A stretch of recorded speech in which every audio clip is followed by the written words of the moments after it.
মুখা শব্দটোৰ লগত আমি দুটা বস্তু ৰিলেট কৰিব পাৰো এটা হৈছে এই মুখা আৰু আনখন হৈছে মানুহৰ মুখা এই মুখা আৰু মানুহৰ মুখাৰ মাজত আপুনি কেনেধৰণে পাৰ্থক্য বিচাৰি পায় আপোনাৰ ব্যক্তিত্বই আমাক মহান কৰে আৰু আমাক মাজুলীক আমাৰ মুখা শিল্পক আমাৰ বিশ্বৰ দৰবাৰলৈ লৈ গৈছে আপুনি কেতিয়াবা মুখা পিন্ধা মানুহ লগ পাইছেনে আৰু 10 বছৰ বয়সৰ পৰা মই বিশেষভাৱে এই কলাৰ প্ৰতি মোৰ এটা মন গ'ল আৰু আমি পিতৃৰ ওচৰত শিক্ষা গ্ৰহণ কৰিলো প্ৰথম যিভাগ মুখা আপোনাৰ হাতেৰে নিৰ্মাণ হৈছিল কি আছিল আপোনাৰ মনত আছে আছে সংগীত নাটক মুখা এই তিনি শিল্প একেলগে সংগীত নাটক অকাডেমীৰ বঁটা তাৰ পিছতে আপোনাৰ পদ্মশ্ৰী সন্মান এই সকলোবোৰ একেলগে চলাই যোৱাৰ ক্ষেত্ৰত কেতিয়াবা আপুনি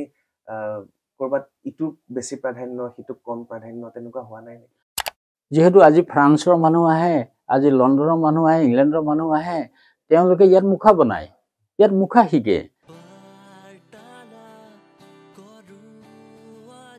ভিডিওটো ক্লিক কৰাৰ বাবে ধন্যবাদ চাবলৈ আৰম্ভ কৰিছে বাৰ্তালাপ মই চক্ৰপাণী পৰাশৰ মই সৌভাগ্যৱান যে মই মাজুলীলৈ আহিছো আৰু এগৰাকী বিশেষ ব্যক্তিক লগ পাবলৈ আহিছো তেখেতে সময় দিয়াৰ বাবে অশেষ ধন্যবাদ সংগীত নাটক একাডেমী তাৰ পিছতে তেখেতে পদ্মশ্ৰী মুখা শিল্পক বিশ্বৰ দৰবাৰত প্ৰতিষ্ঠা কৰা সেইগৰাকী আমাৰ শ্ৰদ্ধাৰ হেমচন্দ্ৰ গোস্বামী দেৱলৈ মই নমস্কাৰ জনাইছো নমস্কাৰ নমস্কাৰ সুখত আছে ভালে আছে আছো আৰু প্ৰতিদিনে যথেষ্ট ব্যক্তিৰ সমাগম হয় আপোনাৰ ঘৰলৈ আজি অহাৰ পৰা দেখিছো বিদেশী পৰ্যটকৰ পৰা আৰম্ভ কৰি ভাৰতৰ বিভিন্ন ব্যক্তি আহে সদায় ব্যস্ত থাকে এই সময়খিনি দিয়াৰ বাবে অশেষ ধন্যবাদ মুখাৰ মাজত থাকি প্ৰথম অনুভৱ মই হেতুৱে কৰিছো মুখা শব্দটোৰ লগত আমি দুটা বস্তু ৰিলেট কৰিব পাৰো এটা হৈছে এই মুখা আৰু আনখন হৈছে মানুহৰ মুখা এই মুখা আৰু মানুহৰ মুখাৰ মাজত আপুনি কেনেধৰণে পাৰ্থক্য বিচাৰি পায় পাৰ্থক্য আছে যথেষ্ট পাৰ্থক্য আছে যেহেতু এখন মুখে বিভিন্ন চৰিত্ৰ বাহিৰে প্ৰকাশ কৰিব পৰা সেই মুখখনৰ এটা বিশেষ যেহেতু মুখাত দুখন মুখ লাগি থাকে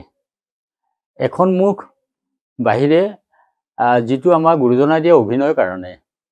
নাটকৰ কাৰণে ভাওনাৰ কাৰণে গতিকে বিভিন্ন চৰিত্ৰ আৰু বিভিন্ন চৰিত্ৰৰ ৰূপবিলাক ভিতৰৰ আমাৰ আপোন মুখখন গতিকে কোনো পধ্যেই ভিতৰৰ মুখখনৰ লগত বাহিৰৰ মুখখনৰ মিল নাই মানে চেহেৰাৰ কোনো মিল নাই গতিকে এই মিল নোহোৱা চেহেৰাৰ কথা কাৰণেই মুখা মুখতে পিন্ধে আৰু সেইকাৰণে নাম দিলে মুখা গতিকে সেই কেতিয়াও মিল হ'ব নোৱাৰে এইটো মোৰ ধাৰণা যেহেতু আমি শিক্ষা লৈ থাকোঁতেই যে কোনটো চৰিত্ৰ আমাৰ উপস্থাপন হ'ব গতিকে সেই চৰিত্ৰটো নিৰ্ণয় কৰি সেই ৰূপ দিয়া হয় আৰু ভিতৰৰ ৰূপখন আমাৰ সাধাৰণ আমাৰ সকলোৰে সেই মুখখন গতিকে সম্পূৰ্ণ দুইটাৰ মাজত পাৰ্থক্য ধন্যবাদ আপোনাৰ ব্যক্তিত্বই আমাক মহান কৰে আৰু আমাক মাজুলীক আমাৰ মুখা শিল্পক আমাৰ বিশ্বৰ দৰবাৰলৈ লৈ গৈছে আপুনি কেতিয়াবা মুখা পিন্ধা মানুহ লগ পাইছেনে মোৰ প্ৰশ্নবোৰ অলপ তেনেকুৱাই কাৰণ আপোনাক মই গম পাই গৈছো তেনেকুৱা লগ পোৱা হয় কিন্তু আমি পোৱা হয় যদিও আমি শিল্পকৰ্মৰ লগত লাগি থাকোঁ আৰু সেইটো আমাক উপকাৰহে কৰে কেতিয়াবা আমাক অকণমান শিল্পকৰ্মলৈ আমাক সহায়হে যোগায় বুলি আমি ভাবোঁ শিল্পকৰ্মৰ কাৰণে কিন্তু অন্য কথা নহয় শিল্পকৰ্মৰ কাৰণে সেই স্বভাৱ সেই ৰূপ সেই কথা সেইবিলাক মনত সোমাই যায় আৰু তেনেকুৱা মাজত আমাৰ শিল্পকৰ্ম বা আমাৰ নাটকীয় দিশত মই সহায় হয় বুলি কৈছোঁ এটা চাইডে গতিকে নিশ্চয় লগ পাইছোঁ আৰু সেইখিনি সকলো আমাৰ ইয়াতে আছে নথকা নহয় আৰু এইখন পৃথিৱীতে সকলো ধৰণৰ বা সকলোভাৱে তো সেই ৰূপ দিয়া লোকসকল নাইকিয়া নহয় বুলি আমি নকওঁ আছে গতিকে লগ পাইছোঁ কেতিয়া আপুনি এই মুখা শিল্পৰ লগত জড়িত হৈ পৰিছিলে কেতিয়া হাতত তুলি লৈছিলে অকণমান যদি সেই হিষ্ট্ৰীলৈ আমি যাব বিচাৰোঁ নিশ্চয় আৰু সেইটোৱে হ'ল যে চামগুৰি সত্ৰখনৰ এটা কলাৰ বৰগছ ৰোপণ হৈছিল 1663 খ্ৰীষ্টাব্দত কলাৰ এজোপা বৰগছ আৰু সেই বৰগছৰ তলতে মোৰ জন্ম আৰু মোৰ পিতৃ আছিল এই কলা সংস্কৃতিৰ সাধক প্ৰয়াত সত্ৰাধিকাৰ এই সত্ৰৰ হয় ৰুদ্ৰকান্ত দেৱ গোস্বামী গতিকে তেখেতৰ সান্নিধ্য আৰু পিতৃৰ পুত্ৰ হিচাপে এই সত্ৰতে জন্মগ্ৰহণ কৰিলোঁ আৰু 10 বছৰ বয়সৰ পৰা মই বিশেষভাৱে এই কলাৰ প্ৰতি মোৰ এটা মন গ'ল আৰু আমি পিতৃৰ ওচৰত শিক্ষা গ্ৰহণ কৰিলোঁ আৰু এটা সুন্দৰ পৰিৱেশটো চবতকৈ ডাঙৰ কথা কিন্তু পৰিৱেশৰ মাজত আৰু মনটো আৰু বেলেগ ধৰণে মুখাৰ প্ৰতি এটা আগ্ৰহ হ'ল ভীষণ মুখা বনাইছিলে ভাওনাত মুখা ওলাইছিলে গতিকে এনেকুৱাবিলাক দেখোঁ আৰু এটা কলা গতিকে সেইখিনিক লৈ আমি অতি আগ্ৰহ হ'ল মুখাৰ প্ৰতি আৰু পিতৃৰ ওচৰতেই 10 বছৰ বয়সৰ পৰা এই মুখাক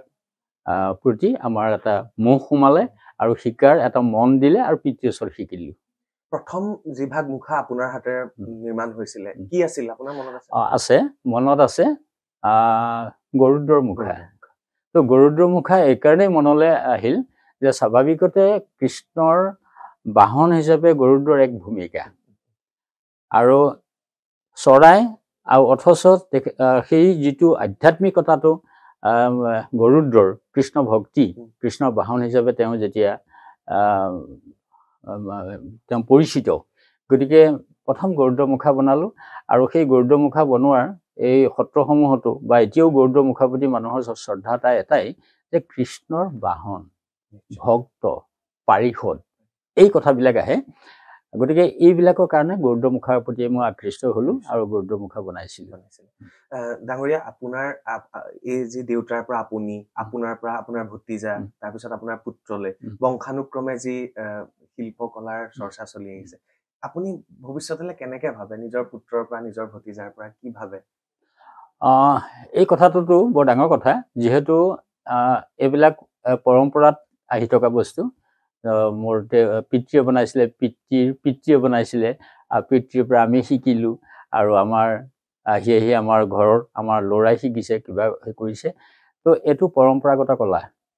গতিকে এই পৰম্পৰাটো অব্যাহত থাকিব লাগিব ইয়াত থকাটো বহুত ভাল আৰু পৰম্পৰাক বাদ দিব নোৱাৰোঁ আৰু এতিয়া কিন্তু এইটো হৈছে যে সেই পৰম্পৰা বুলিয়ে হৈ থকা নাই আজি আমাৰ ল'ৰাই শিকিছে আমাৰ শিকাইছোঁ ল'ৰাক সেই বুলি আমি ভাব লোৱা নাই আমাৰ ইয়াত থকা উত্তৰ পুৰুষসকল সকলোখিনি আমাৰ ল'ৰা গতিকে তেওঁলোকেও এই বিদ্যাটো জনা দৰকাৰ বুলি ভাবিছোঁ আৰু যিহেতু এইকাৰণেই যে যদিহে শিকি নলয় তেতিয়াহ'লে আমাৰ জাতীয় সংস্কৃতি বুলি কওঁতে মুখা গতিকে মুখাটো এদিন হেৰাই যাব গতিকে যাতে হেৰাই নাযাওক আমি সেই মানসেৰে সেই মনটো সদায় আছে আৰু সেইকাৰণে আমি সকলোকে শিকাই আমি গুৰুজনাই দি থৈ যোৱা এই সংস্কৃতিক আমি ৰক্ষা কৰিব লাগিব গতিকে এটা সময় আছিল পৰম্পৰা আৰু আজিতো পৰম্পৰা হৈ থকা নাই পৰম্পৰা এনেকুৱা যে দেউতাকৰ বিদ্যা পৰম্পৰা কিন্তু এতিয়া পৰম্পৰা হ'ব যে অসমৰ মুখাক শিকি লৈ পৰম্পৰা ৰক্ষা কৰা সকলোৱে নিশ্চয় গোস্বামী ডাঙৰীয়া যদি এই পৰম্পৰা গৈ ব্যৱসায়ত পৰিণত হয় বা ব্যৱসায় দিশেও যাব পৰা এটা পৰ্যায়লৈকে আহিছে সেইটো এটা বেয়া কথা নহয় হ'ব পাৰে আৰু সেইটো ইতিমধ্যে আমি দেখা পাইছোঁ বিভিন্ন জেগাত তোৰণখন নিৰ্মাণ কৰাৰ ক্ষেত্ৰতে হওক যেনেধৰণে হওক সেইটো আপুনি তেনেকে বিচাৰে নে অকল এইটো এটা পৰম্পৰা হৈ থকাটোৱে বিচাৰে ব্যৱসায় দিশত যোৱাটো আপুনি বিচাৰে নে নিবিচাৰে ইয়াত দুটা কথা আছে এটা কথা হ'ল পৰম্পৰা আৰু এটা কথা হ'ল আৰ্থিকভাৱে যিটো আমি ইয়াৰ ওপৰত কিবা নিৰ্ভৰ কৰিব পাৰোঁ নেকি এই দুটা কথা আৰু তেনেকুৱা এটা মোৰ অভিজ্ঞতা হ'ল মই এখনি হাই ছেকেণ্ডেৰীত মই শিক্ষকতা কৰিছিলোঁ মই অকণমান কৈছোঁ আৰু তাতে মই এই বিষয়টো সেই স্কুলত মই তাত এটা বিশেষভাৱে যত্ন কৰিছিলোঁ যে এই ছাবজেক্টটো ভৰাই দিয়া হওক আৰু তেনেকুৱা এটা মন কৰি মই প্ৰথমে চিন্তা কৰিলোঁ যে মুখা শিকিবলৈ মোক কেইজনমান ল'ৰাক আগ হৈ লাগে মই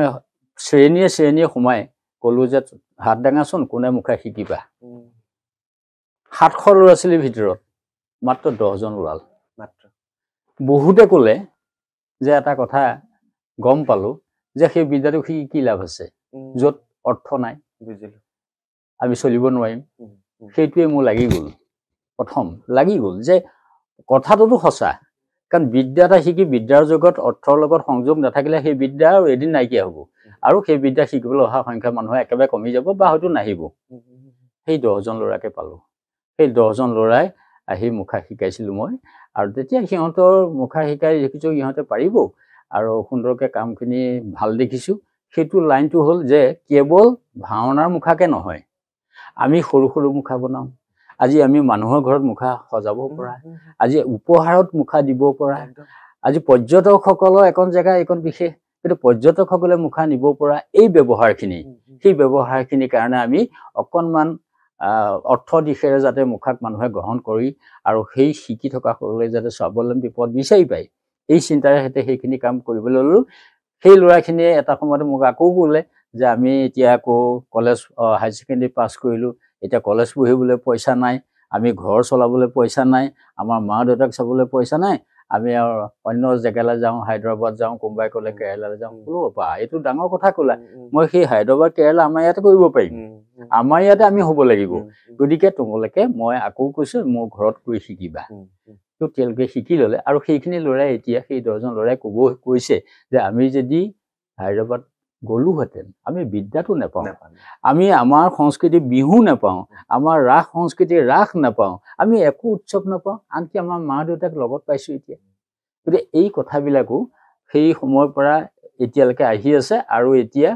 শেষ হৈ থকা নাই, শিকা সংখ্যা আগতকৈ দিনক দিনে বাঢ়ি গৈছে। মই আপোনাক কৈ ভাল পাম, মোৰ যি বাৰ্তালাপৰ অফিচ তাত মোৰ বিভিন্ন মুখা আছে, ইয়াৰ পৰাই যাওঁ, কোনোবাই উপহাৰ দিয়ে, আজিও মই গাড়ীতে কেইবাটাও মুখা পাইছো, তেওঁলোকে কালি উপহাৰ দিয়ে মোৰ অফিচলে।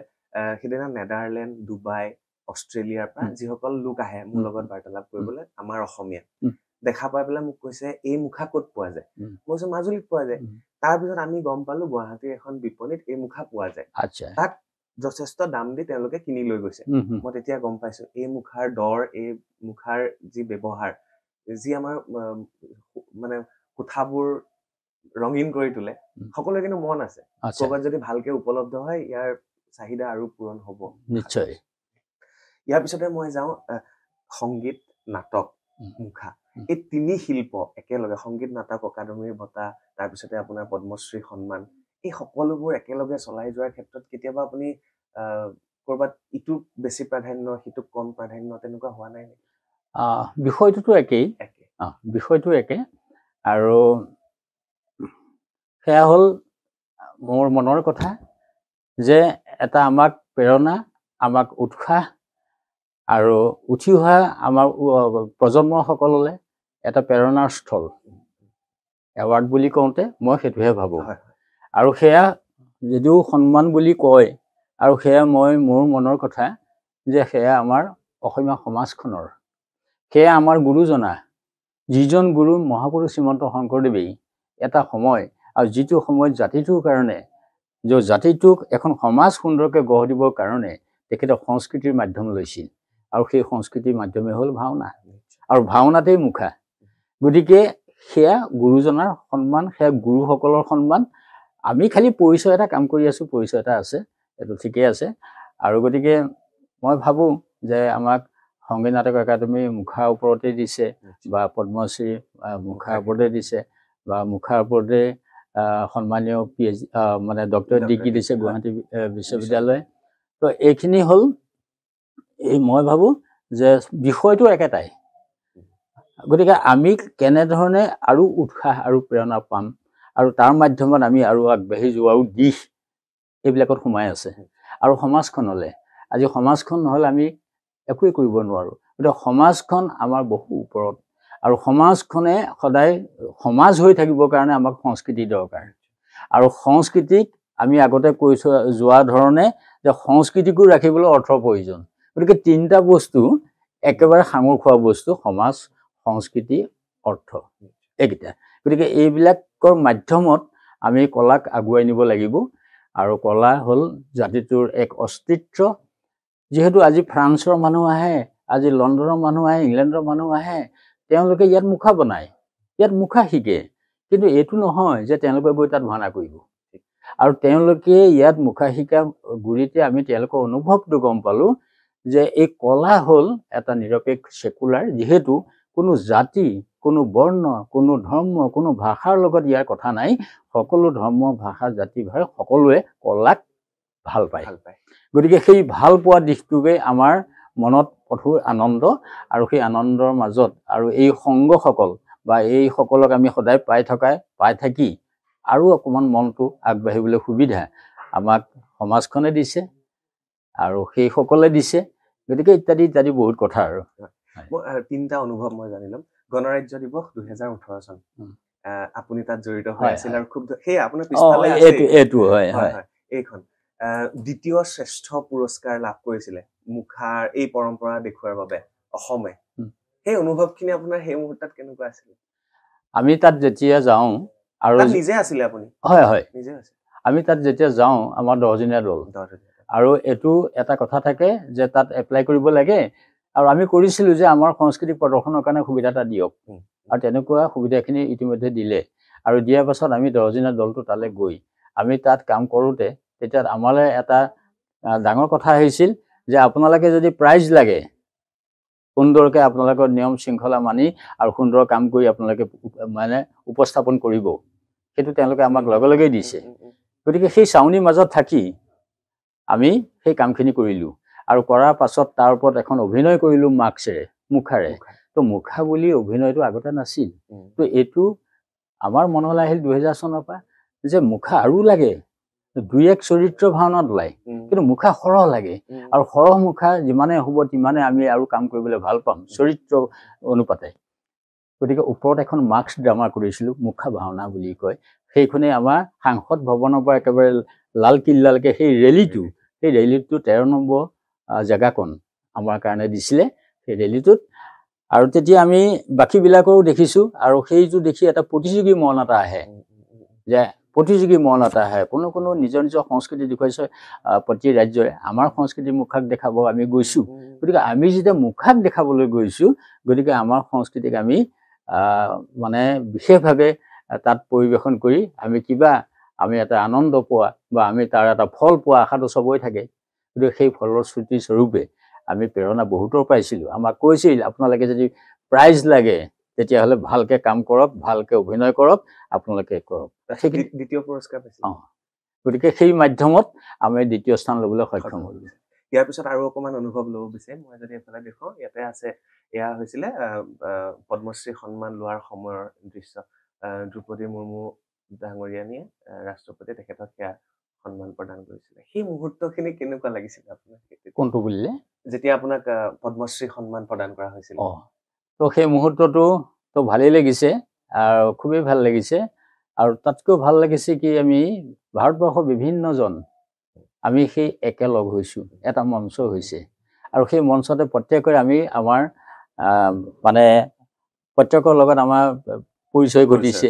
ঘটিছে আৰু বিষয়বিলাকো পৰিচয় ঘটিছে গতিকে সেই বিষয় পৰিচয় ঘটা আৰু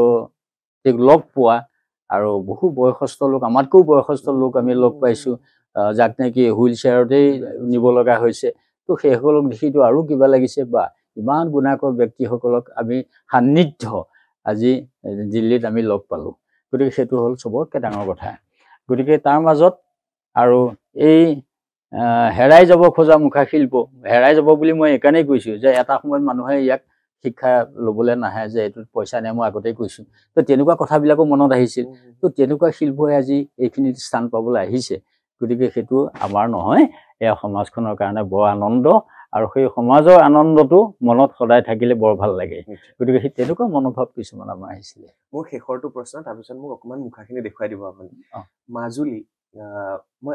এইবাৰ মাজুলীলৈ আহোঁতে মই বিভিন্নজনৰ লগত কথা পাতিছোঁ মাজুলীত দলং নিৰ্মাণ হৈছে মাজুলী এতিয়া কমলাবাৰী ঘাটটোলৈ ফেৰি নহা হৈছে ক'ৰবাত আগতে জুবিনে কৈ থৈ গৈছিলে যে এজনী ছোৱালীয়ে দুখ পাইছে এতিয়া কালি মই লগ পালো কেইবাজনো যুৱকেও কান্দিছে কথাটো হ'ল ডাঙৰীয়া এই দলঙে সংযোজন কৰাৰ পিছত এগৰাকী জ্যেষ্ঠ সাংবাদিকে সেইদিনা কৈছে যে মাজুলী আগতেও নদীদ্বীপ নাছিল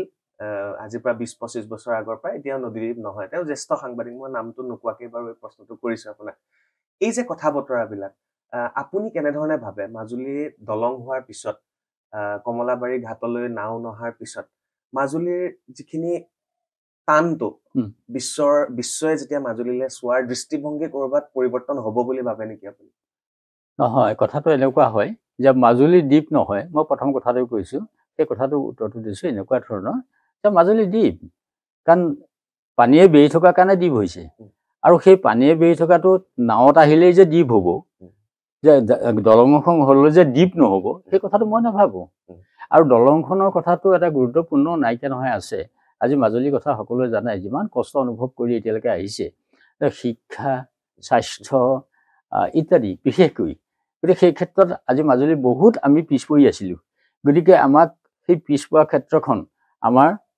সংযোগেৰে সৈতে উন্নয়ন কৰিব বিচাৰিছে চৰকাৰে ভাল কথা আমি এইটো ক'বলগীয়া একো কথা নাই এতিয়া কথা হ'ল যে দুখ পাইছে মানুহে সেই দুখখিনি এনেকুৱা যে হয়তো কোনোবাই নাও নচলাৰ কাৰণে আহিব পৰা নাই অথচ দলংখনো হোৱা নাই তাৰ কাৰণে আহিব পৰা নাই দুইটাই সমান নাও নচলিলে কিহৰ কাৰণে যে নদীখন বাম হৈ গৈছে আৰু পথে আহিবলৈ দলংখন হোৱা নাই দুইটাই বস্তু সমান গতিকে আমি ভাবোঁ যে পৰিৱৰ্তনটো সদায় থাকে আৰু পৰিৱৰ্তন সদায় একে নাথাকিব আৰু পৰিৱৰ্তন সদায় সলনি হ'বই কথাই নাই আৰু যাৰ ফলত সেই পৰিৱৰ্তনৰ যোগেদি হয়তো সেই যাতায়াত ব্যৱস্থা আজি বিশেষভাৱে আজি বহিদেশৰ লগত বহি সমাজখনৰ লগত মিলিবৰ কাৰণে পথৰো এক সংযোগ আছে আৰু চিকিৎসা সেৱাটো ক'লোৱেই আৰু শিক্ষা ব্যৱস্থাটো ক'লোৱেই এই গোটেইখিনিৰ কাৰণে প্ৰয়োজন বোধ কৰিহে দলং দিয়া হৈছিলে গতিকে আমি ভাবোঁ যে দ্বীপ নহয় বা মাজুলী দ্বীপ হৈ থকা নাই এই কথাখিনি এনেধৰণৰ নহয় নদীয়ে বেৰিব পাৰে গতিকে আহিবৰ কাৰণেতো সংযোগ এটাহে লাগে হয় নাও নহয় দলং গতিকে দ্বীপ হ'বই ধন্যবাদ মোক অকণমান আপুনি কোনকেইটা মুখা কি বুলি কয় অকণমান দেখুৱাই দিব মই দেখুৱাইছোঁ প্ৰথম দেখুৱাইছোঁ যে মুখা নিৰ্মাণ হ'ল প্ৰথম ব্যৱস্থাটো বাঁহেদি কৰা এইটো আমাক দৰকাৰ আৰু এইটো খালি মুখত পিন্ধিব পৰা কি বাঁহ ব্যৱহাৰ কৰা জাতি বাঁহ আমাৰ বহুত বাঁহ আছে নাম আছে তাৰ জাতি বাঁহে উত্তম আৰু এইটো হ'ল তাৰ দ্বিতীয়টো তাৰ ওপৰত কটন কাপোৰ কুমাৰ মাটি যিটো আমাৰ কলহ টেকেলি বনাই আমাৰ ইয়াতে পায় সেইটো টুকুৰা টুকুৰ কাপোৰ তাৰ ওপৰত দি পেলাই সুন্দৰকৈ মোহাৰি দিলে লাগি ধৰি দ্বিতীয় স্থানলৈ গতি কৰিলে পৰ্যায় তৃতীয় পৰ্যায় হ'ল তাৰ ওপৰত আমাৰ ৰূপ বা চেহেৰা আমি কোন ৰূপ চেহেৰা ভাওনাখনে বিচাৰিছে যিটো মানুহৰ মুখে অপাৰক এই অপাৰক মুখখনহে গৰুদ্ৰ গতিকে ইয়াৰ ওপৰত কাম কৰা হয় গৰু গোবৰ লগত কম পৰিমাণৰ কুমাৰ মাটি মিহলাই লৈ ইয়াৰ ওপৰত কামখিনি কৰা হয় যেতিয়া সম্পূৰ্ণ মনে ভবা ধৰণে কামখিনি হ'ব ৰ'দত শুকাল চিজ পেপাৰে মিহি কৰি পুনৰবাৰ কটন কাপোৰ কুমাৰ মাটি আকৌ গোবৰক ঢাকি মিহি কৰি দিয়া হ'ল এটা বগা ৰঙা মাটি বগা মাটি এটা সানি দিয়া হ'ল মুখাখন বগা হৈ গ'ল বগা হৈ যোৱাৰ ওপৰত চক মাটি বুলি কয় খৰি মাটি বুলি কয় ওপৰত সানি দিয়া হ'ল আৰু তাৰপিছতে ইয়াত সানি দিয়া হ'ল তাৰপিছত আমাৰ ৰঙৰ কামেৰে মুখাৰ নান্দনিক প্ৰকাশ কৰা হয় আৰু সেই ৰঙৰ এক গুৰুত্ব অসমত আমাৰ পৰম্পৰা এক ৰঙৰ গুৰুত্ব আছে আৰু যি ৰঙৰ নাম তিনিটা পৰম্পৰাগত ৰঙৰ নাম হেঙুল হাইতাল নীল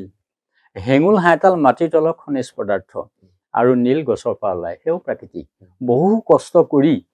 এখন পতাত সেই ৰংখিনি আমি পানীৰ লগত মাৰি তাৰ লগত গম গছৰ আঠা প্ৰয়োগ কৰি এই খৰি মাটি সানি থোৱা বগা এই মুখাৰ ওপৰত আমি ৰং কৰা হয় বিভিন্ন ৰঙৰ পৰা আৰু মিহলালে ধেৰ ওলাব আৰু ৰঙৰ পাছত মুখা কাম হ'ল মাত্ৰ এটাই যে পৰিৱেশন আৰু পৰিৱেশন আমাৰ কীৰ্তন ঘৰৰ ভিতৰত ভাওনা হয় ৰাতি সেই কীৰ্তন ঘৰৰ ভিতৰত ভাওনাত ৰাতি গৰুদ্ৰ অভিনয় যিজনে কৰিব তেওঁ এই খালী জেগাকণ তেওঁ মুখমণ্ডলত ঢাকি এই মুখখন ঢাকি পেলাব গতিকে মুখাত দুখন মুখ আগতেও কৈছোঁ এখন আমাৰ আপোনখন ভিতৰত আৰু বাহিৰে দৰ্শকৰ কাৰণে এইখন যেতিয়া এই অংশটো ইয়াত লাগিব হেঁচা খাব কথা ক'ব ভিতৰৰ মানুহজনে এইটো লৰিব আৰু তেতিয়া ইয়াতে হেঁচা খায় আৰু হেঁচা খালে মুখাই বাহিৰে সেই ভাৱ প্ৰকাশ কৰে আৰু এয়া আমাৰ আগতে আছিল কেৱল এইটোৱে আছিল এতিয়া দৃশ্যকলা হিচাপে আছিল তো এতিয়া যেতিয়া আমি পৰিৱেশ চলে গতি কৰিছোঁ মনলৈ আহিল বহুতে মুখা পিন্ধি কষ্ট পাইছে কথাখিনি বাহিৰলৈ ওলাই যোৱা নাই গৰম বাহিৰৰ বতাহ পোৱা নাই ইত্যাদি ইত্যাদি কিছুমান কথা আহিল তাৰ পাছৰ পৰা চিন্তা কৰিলোঁ যে প্ৰথম চিন্তা কৰিম এইখন সুৰক্ষা আৰু তাৰপিছত বাহিৰৰ ৰূপ এই কথাখিনি মনলৈ আহিল আৰু সেইকাৰণে এইটো কৰা হ'ল এয়া হ'ল গৰুদ্ৰৰ মুখা কৃষ্ণৰ বাহন ভাওনাত এক বিশেষ আৰু তাৰপিছত আহিল আমাৰ বহু ৰাস যাত্ৰা উৎসৱ মাজুলী মই সুকীয়াকৈ নকওঁ সকলোৱে জানে এটা ডাঙৰ উৎসৱ আৰু সেই উৎসৱত ব্যৱহাৰ বেছি মুখা হয় দুষ্ট দৈত্য অসুৰবোৰ সেই শ্ৰীকৃষ্ণ বাল্যকালৰ পৰাই সেই ভূমিকা সেই ৰাস যাত্ৰাত আৰু কৃষ্ণৰ হাতত শান্তি প্ৰতিষ্ঠাৰ কাৰণে সেইবিলাক মানে নিধন কৰি শান্তি প্ৰতিষ্ঠা তাৰে এক বেয়া কামৰ মনৰ নামটো পুতনা ৰাক্ষসিনী গতিকে এয়া মুখত পিন্ধিলে মহিলা পোছাক পিন্ধিলে ইয়াতে লাগি গ'ল আৰু পুতনাই কথা ক'লে মই আৰু এটা দেখাইছো যে অসু চৰিত্ৰবিলাক যিটো বেয়া মন বেয়া কামৰ প্ৰতি থকা সেইবিলাক অসু বুলি কয় সেইবিলাক ৰাক্ষস বুলি কয় আৰু আমাৰ শাস্ত্ৰীয় নাটকত সেইবিলাক মাইথিলি নাটকত বহুতেই আছে নাম পলম্বাসুৰ এও মুখত পিন্ধে আৰু ইয়াতে লাগি যায় আৰু পলম্বাসুৰে ভিতৰৰ কথা ক'ব ৱাহ আহ আহ আহ আহ আহ আহ আহ আহ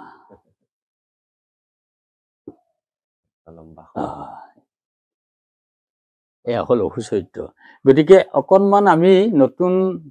মাত্ৰা মুখাত দিয়া হৈছে এইকাৰণেই যে আজি নামঘৰ ভাওনা আজি মঞ্চতো ভাওনা হয় সকলো সময় উপযোগী হোৱাকে আৰু ডাঙৰ কথা যে ভিতৰৰ মানুহজনে যাতে কোনো কষ্ট অনুভৱ নকৰাকে সেই অভিনয়টো সুন্দৰকৈ তেওঁ সফল কৰিব পাৰে ভাওনাত সেইকাৰণে কিছু নতুন মাত্ৰা তাত লগাই দিয়া হৈছে আৰু ভাৱ লাগিব ৰস থাকেই ৰস নহ'লে নহ'ব গতিকে ৰসেহে আমাৰ সকলো ভাওনাৰ ক্ষেত্ৰত সহায় হ'ব আৰু ভাওনাই হ'ল আমাৰ জাতিটোৰ মূল এক বিষয়বস্তু য'ত ভাওনাৰ পৰাই আমাৰ কলা নৃত্য গীত বাদ্য সকলোখিনি আহিছে গতিকে ভাওনা উপাসনাৰ ক্ষেত্ৰতে কেৱল থকা নাই কি সমাজখনলৈ সংস্কৃতিৰ এক সুন্দৰ এটা ব্যৱস্থা ভাওনাই আমাক দিছে গতিকে ভাওনা আমাৰ মূল বস্তু কাষতে এয়া আৰু কিবা কিবি আছে আছে এয়া আছে এটা জন্তু চৰিত্ৰ জন্তু তাৰ চেহেৰা শাস্ত্ৰত লিখা আছে ঘোঁৰা বা গাধ বুলি কিন্তু নাম হ'ল তাৰ ধেনুকাসুৰ ৰাসত লাই গতিকে এইটো হ'ল তাৰ সেই চৰিত্ৰবিলাক সি প্ৰকাশ কৰে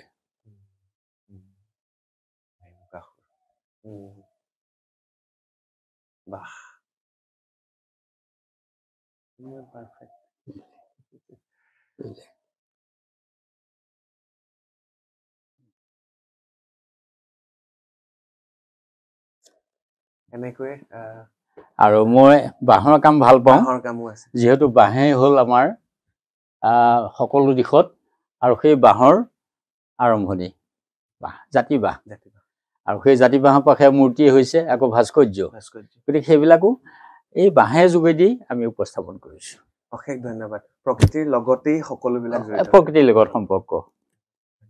ভাল লাগিল অশেষ ধন্যবাদ এইখিনি সময় দিয়াৰ বাবে আৰু মোৰ দৰ্শকসকলে নিশ্চয় অকণমান বুজিব পাৰিলে জানিব পাৰিলে আৰু এয়াই আছিল পদ্মশ্ৰী ডক্টৰ হেমচন্দ্ৰ গোস্বামী ডাঙৰীয়া অশেষ ধন্যবাদ বিদায় লৈছো কৃষ্ণ কৃষ্ণ হেমচন্দ্ৰ গোস্বামী ডাঙৰীয়াৰ লগত ইতিমধ্যে কথা পাতিছো আৰু তেখেতৰে ভতিজা খগেন গোস্বামী ডাঙৰীয়া ইয়াত আছে এই শিল্পকলাত বৰ্তমান তেওঁলোক ব্যস্তই হৈ আছে গোটেই ঘৰখন যদি আপোনালোকে চাই পৰ্যটক ক্ষেত্ৰলৈ ইতিমধ্যে পৰ্যবেক্ষিত হৈছে ভিতৰত এতিয়াও বিদেশী পৰ্যটক আছে কোনোবা আহিছে কোনোবা গৈছে কোনোবাই শিকিছে আৰু গাঁৱৰ বা এই অঞ্চলৰ ডেকাসকলেও ইয়াত জড়িত হৈ পৰিছে একেবাৰে যদি আৰম্ভণিৰ পৰা চাই তেতিয়াহ'লে বাটচৰাৰ পৰা আৰম্ভ কৰি ভিতৰলৈকে কেৱল মাত্ৰ মুখা আৰু মুখা শিল্পকলাৰে পৰিবেষ্টিত এটা অঞ্চল ডাঙৰীয়া ৰাতিপুৱাৰ পৰা ব্যস্ত থাকে হয় ৰাতিপুৱাৰ পৰাই আৰু ভাল লাগে গুৰু সংস্কৃতিৰ মাজত নিজকে আত্মনিয়োগ কৰিব পাৰিছো এইটো এটা ডাঙৰ কথা লাগি আছো কাৰণ এইটো আমাৰ সত্ৰখনৰ এটা পৰম্পৰাৰ লগতে আমাৰ পৰিয়ালৰ ককা দেউতাই কৰিছিল ঠিক তেনেধৰণে মোৰ দেউতা আৰু সেয়া খুৰা মোৰ সেইজোপাৰে আমাৰ বৰগছ সেই বৰগছজোপাৰ তলতে সদায় আছো আৰু চেষ্টা কৰি আছো তেখেতৰ হাতত থকা যিখিনি গুণ আমিও শিক্ষা গ্ৰহণ কৰিবলৈ কাৰণ এইটো মহাপুৰুষ শংকৰ গুৰুজনাৰ 500 বছৰীয়া এটা পৰম্পৰাটো কেনেকৈ আগুৱাই নিব পাৰো মই নহয় আমাৰ লগতে বহুজন ল'ৰাই কৰি আছে সেয়া আৰু ইয়াত ইতিমধ্যে গোস্বামী ডাঙৰীয়াই কৈছে কেনেকৈনো আৰম্ভ হয় এইফালে যদি চাই তেতিয়াহ'লে বাঁহেৰে সেই প্ৰথম আৰম্ভণি তাৰ পৰা হয় ইফালে বাঁহ চোচা হৈছে জাতি বাঁহ তাৰপিছতে এইফালে সেয়া বাঁহৰ মুখাখন প্ৰস্তুত কৰা হৈছে মুখা প্ৰস্তুত কৰি ইয়াত এয়া মাটিৰ প্ৰলেপ দিয়া হৈছে চেহেৰা দিয়া হৈছে আৰু এনেকৈ গৈ তাৰপিছতে ৰং তুলিকা দিয়া হ'ব ব্যৱহাৰ কি হয় মেইনলি আচলতে মুখা কৰিবৰ কাৰণে বনাবৰ কাৰণে ব্যৱহাৰ প্ৰথম কথা হ'ল বাঁহৰ কাঠি যিটো দেখাই পাইছে বাঁহৰ কাঠি খাং বনোৱা হয় আৰু বাঁহৰ কাটি খাংটোৰ ওপৰত আমি দ্বিতীয় পৰ্যায়টো কটন কাপোৰ কুমাৰ মাটিত লেটিয়াই লৈ কটন কাপোৰখন দি তাক আমি কভাৰ কৰোঁ, অৰ্থাৎ কপাহী কাপোৰ। আৰু তাৰ পাছতে আমি চেহেৰালৈ আহোঁ, শুকোৱাৰ পাছত চেহেৰালৈ আহোঁ। যদি আমি গণেশ বনাওঁ, সেই দ্বিতীয় পৰ্যায়টোত আমি গণেশৰ শুৰডাল কাটি লওঁ, এই কুহিলা, এইডাল কুহিলাডাল কাটি লৈ পেলাই আমি ইয়াত কাণখন বনালো আৰু শুৰডাল বনাই তাত লগাই লৈ আমি মানে তৃতীয় পৰ্যায়ৰ কামলৈ আমি আগবাঢ়ো। এতিয়া ধৰক মই তৃতীয় পৰ্যায়ৰ কামটো কৰি আছো, ইয়াতে গোবৰ আৰু কুমাৰ মাটি মিহলি থাকে। গোবৰৰ আৰু এটা পৰিমাণ থাকে, পৰিমাণটো হ'ল আপোনাৰ ৭৫% গোবৰ আৰু ২৫% কুমাৰ মাটি। এই দুইটা আমি খুব মিহলি কৰি লওঁ, মিহলি কৰি লৈ তাত অকণমান কেৰাচিনৰ ব্যৱহাৰ কৰিব লাগে, যিহেতু কেতিয়াবা মাখি পৰিলে পোক আহিব পাৰে। কেৰাচিন দিলে আৰু সেই ব্যৱস্থাটো নাথাকে, সেইকাৰণে আমি কৰি লৈ তাক আমি চেহেৰা কৰোঁ। ঠিক এই ধৰণে চেহেৰা লাহে লাহে পৰ্যায়ক্ৰমে কৰোঁ। এইটো হোৱাৰ পাছত আমি ইয়াৰ ওপৰত আকৌ আমি কটন কাপোৰ ব্যৱহাৰ কৰোঁ, মিহি কৰিব লাগিব। মানে কটন কাপোৰ আমি কুমাৰ মাটিৰ লগত কপাহী কাপোৰ কুমাৰ মাটিৰ লগত লেটিয়াই লৈ আমি ইয়াৰ ওপৰত কভাৰ কৰি দিলোঁ, ঢাকি দিলোঁ, দি মিহি কৰি আমি ৰং কৰাৰ উপযোগী কৰোঁ। ঠিক তেনেদৰে সম্পূৰ্ণ ৫টা পৰ্যায়ত আমি এখন মুখা সম্পূৰ্ণ ৰূপত পাওঁ। আচলতে মোৰ এইটো নিৰ্ভৰ কৰে আপোনাৰ বতৰৰ ওপৰত, কাৰণ আজি যিটো বতৰ, এই বতৰটো আমাক অকণমান অসুবিধাত পেলায়। সেইকাৰণে ৰ'দ হলে আমাৰ কামটো খুব সোনকালে হয় তৎকালীনভাৱে, কিন্তু এইখন মুখা আমি ৩ দিনত সম্পূৰ্ণ কৰিব পাৰোঁ বুলি আমাৰ বিশ্বাস আছে। আৰু তাৰপিছতে যিটো ৰং দিয়া হয়, সেয়াও আকৌ মাটিৰ তলৰ সেই খনিজ পদাৰ্থ ৰং তৈয়াৰ কৰিব লাগে, অকণমান হেংগোল, হাইতাল আৰু নীল, এইটো কৈছে চাগে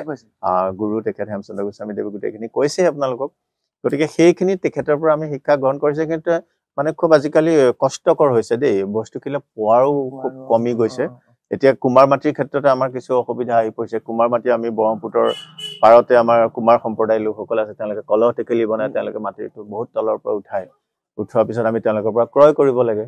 আজিকালি সেইটো চৰকাৰে তাক নিৰ্দেশ দিয়া নাই, বন্ধ কৰি দিছে বুলি আমাক কৈছে। কৰাৰ লগে লগে আমাৰ কিছু সমস্যা হৈছে,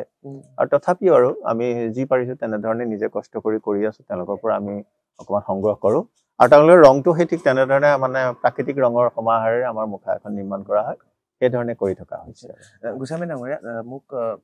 হেমচন্দ্ৰ গোস্বামী ডাঙৰীয়াই ক'লে, তেওঁ যেতিয়া স্কুলত পঢ়াই আছিলে, তেতিয়া প্ৰায় ৭০০ ল'ৰা-ছোৱালীৰ ওচৰত গৈ পেলাই সুধিলে, তোমালোকে মুখাৰ লগত কোন জড়িত হবা? মাত্ৰ 10জনে হাত দাঙিছিল। সেই 10জনৰ ভিতৰত ইয়াত আছে নে? ইয়াত এতিয়া বৰ্তমান এজনো নাই, তেওঁলোকে অন্যান্য কাম কৰি থাকে। আৰু তেওঁলোকে আৰ্ট স্কুলো আছে, তেওঁলোকে আৰ্ট স্কুলতো যায়। আজি সৰস্বতী পূজা উপলক্ষে তেওঁলোক 2জন অহা নাই, স্কুললৈ গৈছে আৰু কাম কৰি আছে। ঠিক তেনেধৰণে আৰু আমাৰ ইয়াতে থকা কিন্তু বহুত বছৰ শিক্ষা গ্ৰহণ কৰি থকা ল'ৰা আছে আমাৰ মাজত। ইয়াৰ গাঁৱৰে ডেকা ইয়াৰ ওচৰৰে সত্ৰৰে আছে, ৩-৪ কিলোমিটাৰ আঁতৰৰ পৰা আহিছে। আৰু বিভিন্ন সময়ত বিদেশী পৰ্যটকে মুখা শিকে, তাৰ উদাহৰণ আছে আমাৰ লগত। আৰু বিদেশী পৰ্যটক নে ভাৰতীয় পৰ্যটকো আহে, বা আমাৰ অসমৰ ছাত্ৰ ছাত্ৰীও আহে। আটাইতকৈ ডাঙৰ কথাটো হ'ল কি, আমি এটা নিজকে গৌৰৱবোধ কৰিব পাৰিছো সংস্কৃতিটোক লৈ। আমি কৰিছো বুলি কোৱা কথা নহয়, এইটোৱে যে গুৰু সংস্কৃতিটো হ'ল এটা সময়ত সত্ৰসমূহৰ মাজতে এটা আবেষ্টনীৰ মাজত সোমাই আছিল, কিন্তু এতিয়া নহয়। এতিয়া চাওক, আমি IIT মাদ্ৰাজত কৰিছো, IIT হায়দৰাবাদত কৰিমগে মে' মাহত, এইটো আমাৰ অলৰেডি তেওঁলোকৰ লগত কথা হৈছে। আৰু আমি আমাৰ কালচাৰেল ইউনিভাৰ্চিটি সাংস্কৃতিক বিশ্ববিদ্যালয় মাজুলীত যিখন আছে, তাতো আমি ক্লাছ কৰোঁ। আৰু বিষয় হিচাপে সোমাইছে। আৰু ঠিক তেনেধৰণে আপোনাৰ স্পেক মেকে এনেকুৱা অনুষ্ঠানবিলাক ডাঙৰ অৰ্গেনাইজেশ্যন বিলাকেও লৈছে, আমি কৰি আছো। গতিকে এইখিনি আমাৰ কাৰণে খুব ভাল লগা, ইয়াৰ লগত জড়িত হবলৈ পাইছো। আৰু আটাইতকৈ ডাঙৰ কথাটো হৈছে কি, আমি ইয়াত 2টা বস্তু বিশেষভাৱে পাইছো। আমাৰ আৰ্থিকভাৱে ইয়াত এটা পথ ওলাই পৰিছে, সেইটোৱে দিছে আমাৰ তেখেত হেমচন্দ্ৰ গোস্বামী দেৱে 2000 চনৰ পৰা মুখাক অকণমান মানে ব্যৱসায়মুখী কৰাৰ, যাৰ কাৰণে আজি ল'ৰা ছোৱালী ইয়াক বিশেষভাৱে আগ্ৰহী লৈছে। আৰু তাতোতকৈ এটা ডাঙৰ কথা, আমি ঘৰতে বহি থাকি উপাৰ্জনটোতো হৈছেই, তাতোতকৈ ডাঙৰ কথা আমি এই ঘৰতে বহি থাকি পৃথিৱীৰ বিভিন্ন মানুহখিনিক আমি বিজ্ঞসকলক লগ পাইছো, আপোনালোকৰ দৰে বিজ্ঞসকলক লগ পাইছো। বহুত জনা শুনা মানুহ, বহুত কিবা কিবি কৰি ফুৰা মানুহৰ লগত আমি ইয়াতে সন্মিলিত হ'ব পাৰিছো। এইটো আমাৰ কাৰণে বৰ ডাঙৰ কথা। আমি একদম আমি তাতে আশীৰ্বাদ বিচাৰি পাওঁ। মানে তেখেতসকলৰ মনৰ ভাৱ, আপুনি ক'ব যে এই বস্তুটো অকণমান এনেকুৱা কৰিব নোৱাৰি, সেইটো এটা আমাৰ কাৰণে ডাঙৰ কথা, প্ৰেৰণা। যে আপুনি দেখি ভাল পাইছে, আৰু অকণমান কমাৰ্চিয়েলাইজ কৰিব, আৰু অকণমান জনমুখী কৰিব লাগে। সেই কথাখিনি কিন্তু আমাক বহুত কথা শিকায়। মই এটা কথা সুধিব মন গৈছে আপোনাক, এতিয়া ধৰক এই ঘৰখন, এখন ঘৰ। নিশ্চয়। এই যে আমি আহিছো, বিদেশৰ মানুহ আহিছে, এতিয়া দেখিছো ৰুবু সোমাইছে অলপ আগতে, এইবাৰ APSC ক্লিয়াৰ কৰা। আচ্ছা। তো এই এই যে এনি টাইম মানুহৰ যে যিটো জনসমাগম হয় আপোনালোকে কেনেধৰণে ভাবে কেতিয়াবা বিৰক্তি নহয় নে একচুৱেলি নাই এইটো বিৰক্তি নহয় মই ক'লোৱে সি আমাক আমোদ দিয়ে কামৰ উৎসাহ দিয়ে প্ৰেৰণা পাওঁ এইটো ডাঙৰ কথা আমাৰ ইয়াত যিসকল ছাত্ৰ ছাত্ৰীয়ে কৰি থাকে তেওঁলোকে সেই প্ৰেৰণাটোক বিচাৰিয়ে ইয়াত আহে এইটো বৰ ডাঙৰ কথা আমি প্ৰেৰণা পাওঁ আমনি নালাগে মানে জানো যে যিটো বস্তু গুৰুজনাৰ ৫০০ বছৰীয়া এটা পৰম্পৰা কেৱল নামঘৰৰ ভিতৰতহে আছিলে আৰু নামঘৰৰ পৰা যেতিয়া মঞ্চলৈ গৈছে বা বিভিন্ন জায়গাত সি সজোৱা হৈছে সেই বস্তুখিনি আমাক যথেষ্ট উৎসাহ প্ৰদান কৰিছে আৰু তাৰ পৰা আমাৰ প্ৰেৰণা হৈছে আৰু সেই বিজ্ঞসকলে আমাক বিভিন্ন সময়ত যি মতামত দিছে যিখিনি প্ৰেৰণা যোগাইছে সেইখিনি আমাক উৎসাহ প্ৰদান কৰে আমি কোনো কাৰণত বেয়া নাপাওঁ কাৰণ আহিবই কিবা এটা আছে কাৰণে আহিছে এনেইতো আমাৰ ইয়াত তেওঁলোকে এনেই অহা নাই কিবা এটা আছে চাবলৈ আহে আৰু তাতে আমি তেওঁলোকৰ পৰা সেই বস্তুটো বিচাৰি পাওঁ ভাল লাগে প্ৰতিদিনে মই জনামতে প্ৰায় ১০০০লৈকে একেবাৰে ১০০০ আহে আজি আপুনি এইখিনিতে সচক্ষে দেখিয়ে আছে বিভিন্ন প্ৰান্তৰ পৰা আহিছে আপোনালোক কাহ আছে